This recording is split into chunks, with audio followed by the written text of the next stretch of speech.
আসসালামু আলাইকুম everyone, this is Ananya. আর আজকে আমি আউটডোর পেন্টিং করব। বলো তো কোথায় যাচ্ছি আউটডোর পেন্টিং করতে? জাহাঙ্গীরনগর বিশ্ববিদ্যালয়।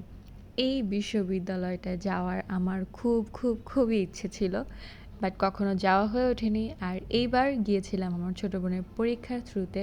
তো চিন্তা করলাম এক কাজে দুই কাজ করাই যায়, সেখানে গিয়ে একটা আউটডোর পেন্টিংও করে ফেলি।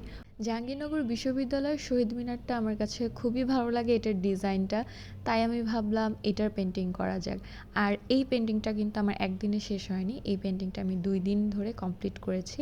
মানে আমি 2 দিন গিয়েছিলাম, সেই 2 দিনে আমি এটা কমপ্লিট করেছি।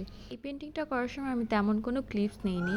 এই যে পরিবেশটা ছিল আর হচ্ছে ছবি আঁকার যে ব্যাপারটা, সব কিছু মিলে অন্যরকম একটা অনুভূতি, যা বলে বোঝানোর মতো না। আর সবচেয়ে বড় কথা হচ্ছে আমার ক্যামেরাম্যান ছিল পরীক্ষার হলে, এর জন্য আমি তেমন কোনো ক্লিপসও নিতে পারিনি।